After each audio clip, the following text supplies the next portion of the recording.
Good morning, gang. Happy Monday. Back to work. At least for those of us who still have a job. Whether or not the company's been closed or the mandates have ripped your job out from under you or whatever it would be. But it's Monday. There's something real interesting that came out over the weekend. And ironically, not reported anywhere in the domestic press. I had to find this in the Russian press. Go figure. Jeff Bezos, everybody's great liberal Uber friend here, the owner of Amazon, has a brilliant idea on how he is going to solve the poverty crisis, the employment crisis, the housing crisis in the world, not just the country, in the world. He wants to build what are called factory towns. Little towns that will be all surrounded, that will surround this huge Amazon distribution center. Everybody in town will work for Amazon. You'll have your house, there'll be the school, the church, the grocery store, the bar, whatever it would be. And Bezos will own it all, and you will rent it from Bezos. And of course, you'll work at Amazon. Control, one of those words that, we kind of all have heard a couple of times in the last year and a half. That's what this is. This is total control. Your livelihood, everything in your life would be surrounded by or controlled by Jeff Bezos, okay, and the hired henchmen at Amazon. Piss him off. Not only do you lose your job, you lose your house, you lose everything, okay? Done, gone, get out. You're out of the town. This has been tried before, okay? This isn't some novel idea. And most every time ever, it's failed.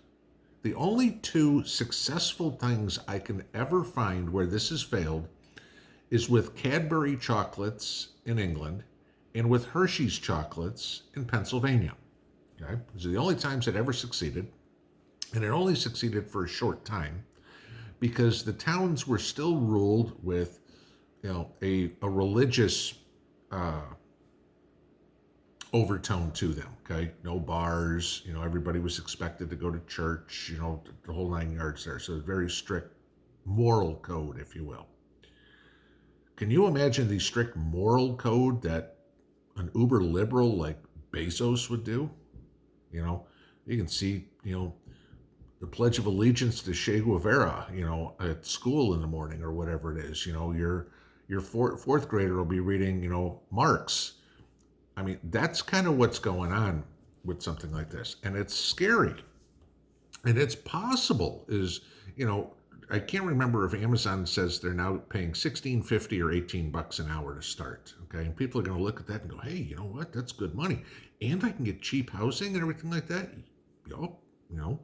And everything will be taken care of. Now, if you go back to Steinbeck's The Grapes of Wrath, most of us have read that book. Back in the day when everybody started heading out to California after the Dust Bowl, and this is the true part of the story, there were farm towns like this. Everybody picked vegetables, picked fruit or whatever, and the farmer built houses around his farm and let all his workers live in these houses. But the farmer controlled every aspect of their life. You were expected to work 7 days a week. What about going to church? Well, if the farmer was Jewish and the person was Catholic, sorry, we don't have Catholic service here. You were paid in groceries, not in money. This is kind of where it goes. Can you imagine? And there's a lot of people that are going to take this up, like I said, needing a job so bad, needing housing so bad with the catastrophe that we have from both sides of the political aisle. I want to get that straight right here in the last year and a half, last 2 years. They've screwed this up. We have so many people unemployed, underemployed, about to lose their house, already lost their house, about to get evicted, have already been evicted or whatever it is, and they're looking for some sort of savior. We've talked about this. And Bezos wants to come in like he's some sort of savior, and he's got the cures for what'll ail you, you know. Oh, I'm going to solve poverty. I'm going to solve homelessness. I'm going to solve unemployment, yada, yada, yada. Everybody will just be owned by me. And y'all want to be owned by another person? You know, slavery is no longer legal. But that's exactly what this is. You work for him. He gives you housing. You know, he gives you food, because the grocery store, the bar, the church, everything like that is owned by Bezos. So whatever he decides is what you get. I want to read something to you, okay? See if you can figure out where this came from. And again, like I said, I'm blaming both parties, but I want to read this. The Republican Party isn't a poor man's party. Republican prosperity has erased the degrading phrase from our political vocabulary. The Republican Party is equality's party, opportunity's party, democracy's party, the party of national development, not sectional interests, the impartial servant of every state and condition in the Union. Under higher tariff and lower taxation, America has stabilized output, employment, and dividend rates. Republican efficiency has filled the working man's dinner pail and his gasoline tank, besides made telephone, radio, and sanitary plumbing standard household equipment, and placed the whole nation in the silk stocking class. During 8 years of Republican management, we've built more and better homes, erected more skyscrapers, passed more benefactory laws, and more laws to regulate and purify immigration, inaugurated more conservation measures, more measures to standardize and increase production, expand export markets, and reduce industrial and human junk piles than any previous quarter century. Republican prosperity is written on fuller wage envelopes, written in factory chimney smoke, written on the walls of new construction, written in savings bank books, written in mercantile balances, and written in the peak value of stocks and bonds. Republican prosperity has reduced hours and increased earning capacity, silenced discontent, put a proverbial chicken in every pot and a car in every backyard to boot. Does that sound like the same freaking policy now that we hear, the same rhetoric we hear now from the Republicans? Yeah, pretty much. Anybody want to guess where this came from?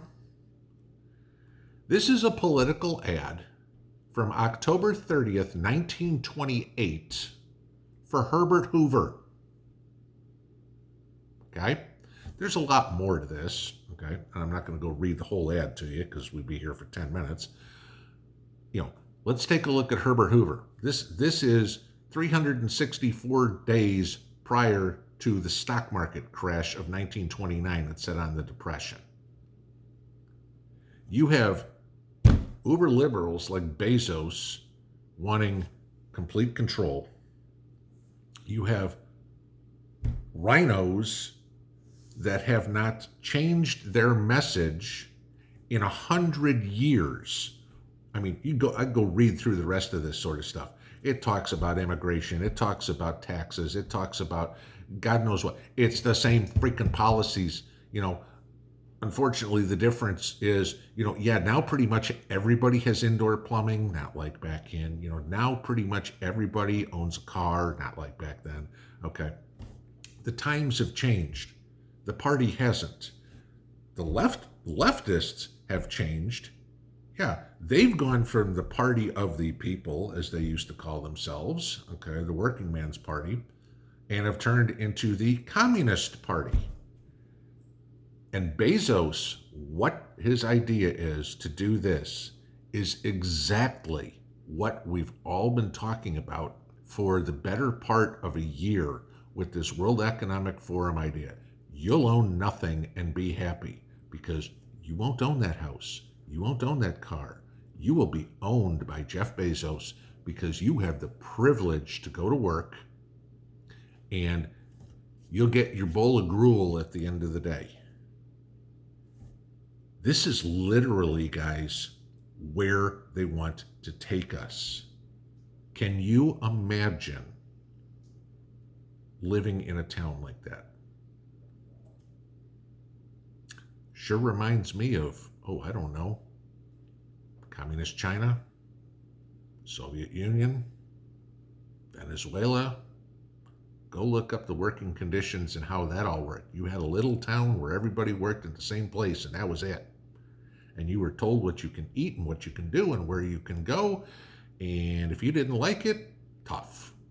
Have a good Monday. Pinball out.